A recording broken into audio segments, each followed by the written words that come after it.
Working the night shift at a small-town gas station wasn't exactly my dream job, but it paid the bills and gave me plenty of time to think. The station was surrounded by thick woods, and the silence of the night was often interrupted only by the occasional car pulling in for gas. It was usually a quiet and uneventful job, perfect for someone who didn't mind being alone. On this particular night, the air was cool and still. The clock on the wall read 1:37 a.m., and I was halfway through my shift. The bright lights of the station cut through the darkness, casting long shadows that danced with every slight movement. I was restocking the shelves when I first noticed him. A homeless man, disheveled and dirty, stood at the edge of the parking lot, his eyes scanning the area warily. He was muttering to himself, his hands twitching at his sides. I'd seen him around town before, but he had never come this close to the station. Feeling a pang of sympathy, I decided to approach him. "Hey there," I called out gently. "Need any help?" He looked at me with wild eyes, his body tense. "I don't need your help," he snapped, his voice rough and angry. "Just leave me alone." I took a step back, trying not to provoke him further. "All right, no problem. Just let me know if you need anything."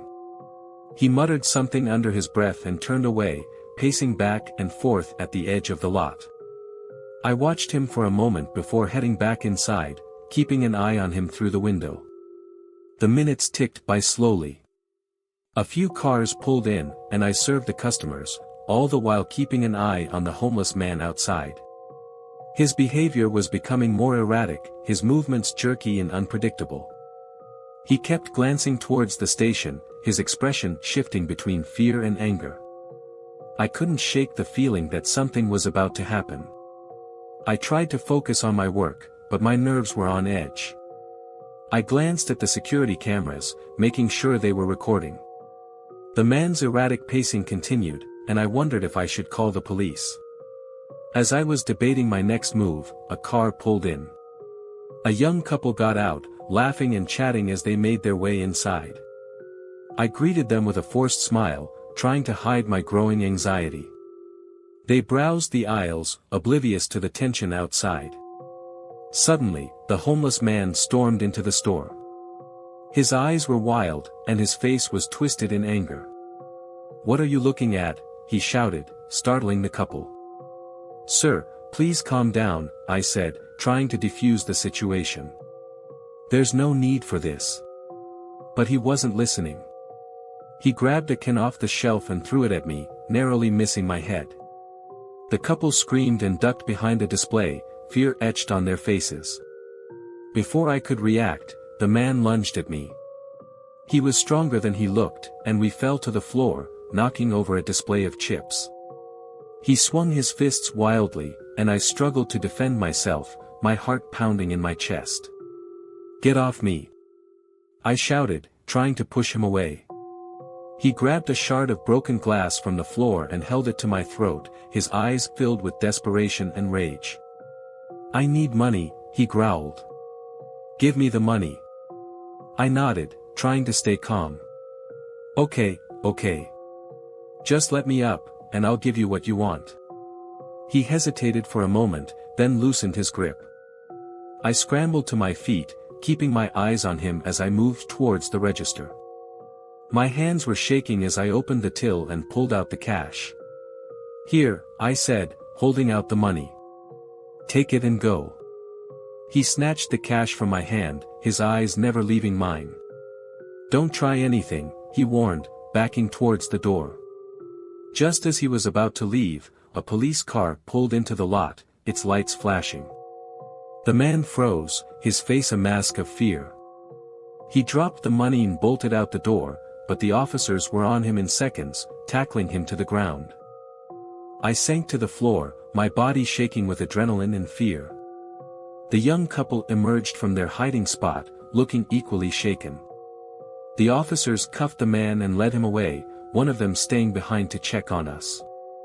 "Are you all right?" the officer asked, helping me to my feet. "I think so," I replied, my voice trembling. "Thank you." After giving my statement and assuring the officers that I was fine, I finally sat down, trying to process what had just happened. The station was a mess, and my body ached from the struggle, but I was alive. As the night wore on and things began to calm down, I couldn't help but reflect on the events. Working the night shift had always seemed like an easy job, but now I realized the risks that came with it. I knew I'd never forget this night, and I'd always be more cautious in the future. The experience left me shaken but also grateful for the quick response of the police. From that night on, I made a promise to myself to always stay vigilant and to appreciate the calm and quiet moments, knowing how quickly they could turn into chaos. The highway stretched out before us, a ribbon of asphalt cutting through the dark landscape. I was on a road trip with my two best friends, Lisa and Mark, and we were having the time of our lives. We'd been driving all day, and now, as the sun dipped below the horizon, we decided to stop for gas. We pulled into a modern gas station near the highway, its bright lights a welcome sight after the long, dark stretch of road. The place was clean and well lit, a stark contrast to the rundown stations we'd seen earlier. We parked near the pumps and got out, the cool night air refreshing after the stuffy confines of the car. As I filled up the tank, Lisa and Mark headed inside the convenience store to grab some snacks. The station was quiet, with only a couple of other cars parked near the building. I finished pumping the gas and joined my friends inside. The store was brightly lit and neatly organized, rows of shelves stocked with snacks, drinks, and travel essentials. Lisa was browsing the candy aisle while Mark examined a display of energy drinks. I grabbed a soda and some chips, trying to decide between pretzels and trail mix. That's when I noticed him, a man in a dark hoodie standing near the back of the store, his hands shoved deep into his pockets. He was watching us, his eyes flicking nervously between the cashier and the exit. Something about his demeanor set off alarm bells in my mind. "Hey, you guys ready?" I called to Lisa and Mark, hoping to get us out of there quickly. "Almost," Lisa replied, oblivious to the man's presence. I kept an eye on the man as we made our way to the register. He was inching closer, his eyes never leaving us. My heart started to race, and I glanced at the cashier, a young woman who seemed unaware of the impending danger. Suddenly, the man pulled a gun from his pocket and pointed it at the cashier. "Everyone down. Now," he shouted, his voice shaking with a mix of fear and aggression. Panic erupted in the store. Customers dropped to the floor, and the cashier's face went pale as she raised her hands in surrender. Lisa let out a small scream, and Mark pulled her down behind a display, shielding her with his body. I crouched behind a shelf, my heart pounding in my chest. The man waved the gun wildly, his eyes darting around the store. I said, "Down. Don't make me use this." The cashier fumbled with the register, her hands trembling. "Please, don't hurt anyone," she pleaded, tears streaming down her face. "Shut up and give me the money," the robber barked, his finger twitching on the trigger. I tried to stay calm, breathing slowly to steady my nerves. The man's erratic behavior was terrifying, and I knew that any sudden movement could set him off. I glanced over at Mark, who was watching the robber intently, his jaw clenched. The cashier handed over a stack of bills, her hands shaking so badly that a few slipped to the floor. The robber snatched the money and stuffed it into his pocket, his eyes scanning the room for any sign of resistance. Just when I thought the worst was over, Mark did the unthinkable. He stood up slowly, his hands raised in a non-threatening gesture. "Hey, man, let's just all stay calm, okay?" he said, his voice steady but firm.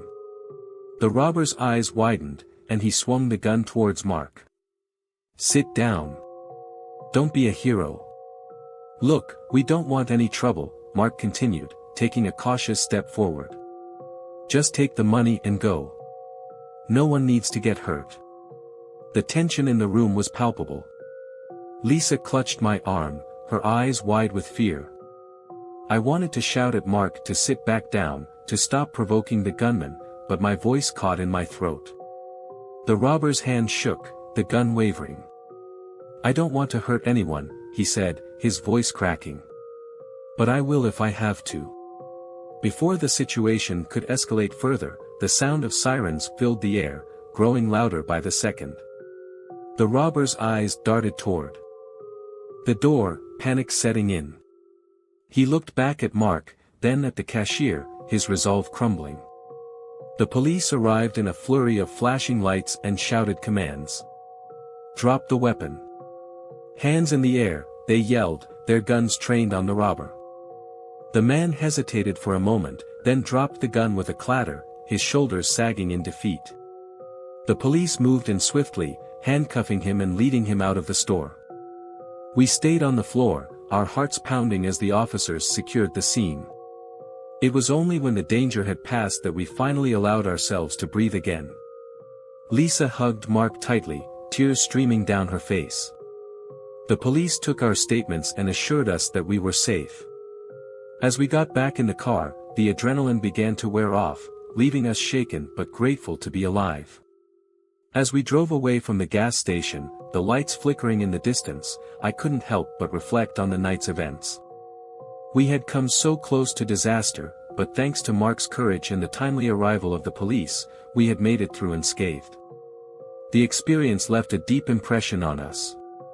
It was a stark reminder of how quickly things could go wrong, and how important it was to stay calm and think clearly in a crisis. From that night on, we vowed to be more cautious and to appreciate the safety and security we often took for granted. And as we continued our journey, the memory of the robbery lingered in our minds, a reminder of the dangers that could lurk in even the most ordinary places. The hum of my truck's engine was the only sound accompanying me as I drove down the desolate highway. The clock on the dashboard glowed with the numbers 2:47 a.m., casting a soft blue light inside the cab. The interstate was long and dark, stretching endlessly before me with only the occasional flicker of a road sign to break the monotony. As a long-haul trucker, I was used to these lonely nights, but something about this stretch of road felt different, more isolated, more oppressive. I'd been driving for hours and my fuel gauge was edging dangerously close to empty. Relief washed over me when I finally spotted a dimly lit gas station sign in the distance. As I approached, the station came into view, a small oasis of light in the sea of darkness. It was an old, run-down place, the kind you only see in horror movies or ghost stories. I pulled up to the pump, the gravel crunching under my tires, and turned off the engine. The sudden silence was almost deafening. I looked around, the place seemed deserted.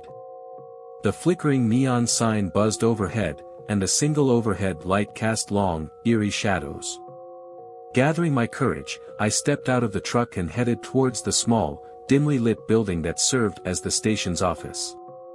The door creaked loudly as I pushed it open, the sound echoing in the stillness. Inside, the place was a relic from another era, old, wooden shelves lined with dusty cans and faded advertisements. Behind the counter stood the attendant, a middle-aged man with unkempt hair and a wrinkled uniform that looked as old as the station itself. "Evening," I greeted, trying to sound casual despite the growing unease in my stomach. The attendant looked up slowly, his eyes meeting mine with an unsettling intensity. "Evening," he replied in a voice that seemed to echo slightly, as if the room were much larger than it appeared. I handed him my credit card. "Fill her up, please," I said, trying to maintain a semblance of normalcy. He took the card with a nod and moved towards the register. As he did, I couldn't help but notice how he moved, deliberate, almost mechanical, as if every step required careful thought. His eyes never left mine, and I felt a shiver run down my spine. "Pumps on," he said, handing back my card. "Be careful out there." His words hung in the air, heavy with an unspoken warning. I nodded curtly and headed back outside, eager to leave the unsettling atmosphere of the office. As I started pumping the gas, I glanced around the station. The shadows seemed to dance in the flickering light, creating shapes and figures that disappeared when I looked directly at them. With the tank nearly full, I decided to take a closer look around while waiting. The eerie silence was occasionally broken by the distant cry of an animal or the rustle of leaves in the night breeze. My curiosity got the better of me, and I wandered towards the side of the building where an old, rusted door stood ajar. Pushing it open, I was met with the sight of a cluttered storage room. Shelves lined with dusty cans and boxes filled the space, but it was the wall at the far end that caught my attention. Tacked to it were dozens of old, faded photographs. Each one depicted a different person, all smiling in front of this very gas station. I stepped closer, my heart pounding. The photographs were dated, some going back several decades. But it was the most recent ones that sent chills down my spine. They were dated within the last few months. I recognized some of the faces. They were people reported missing in the news. Suddenly, a noise behind me made me jump. I spun around to find the attendant standing in the doorway, his face partially obscured by shadows.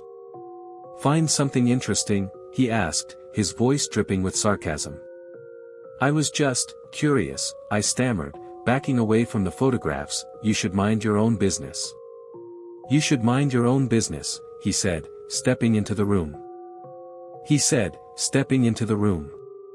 His presence seemed to fill the space, making it hard to breathe.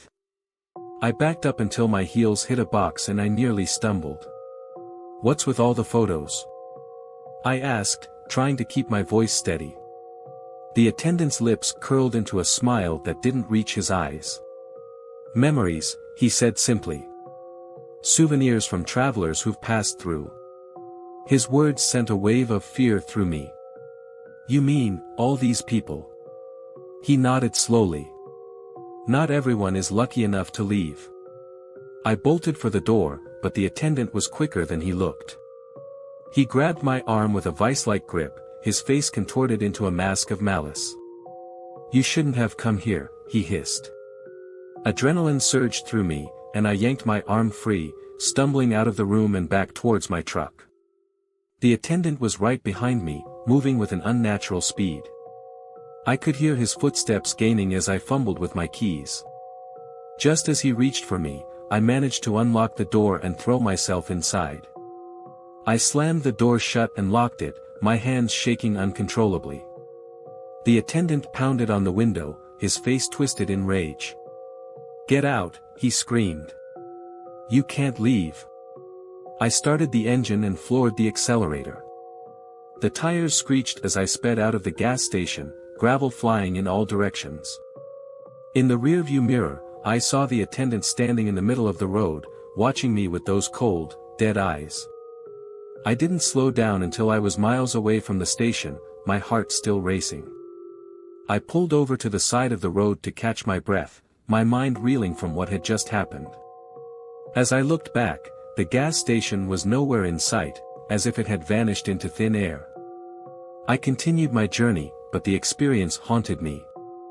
The faces in those photographs, the attendant's chilling words, the narrow escape, they all played over and over in my mind. I knew I'd never forget that night, and the gas station that disappeared as mysteriously as it had appeared. From then on, I made a vow to stick to well-traveled routes and never to stop at a lonely, isolated gas station in the dead of night. Some places, I realized, are best left undisturbed, their dark secrets hidden in the shadows.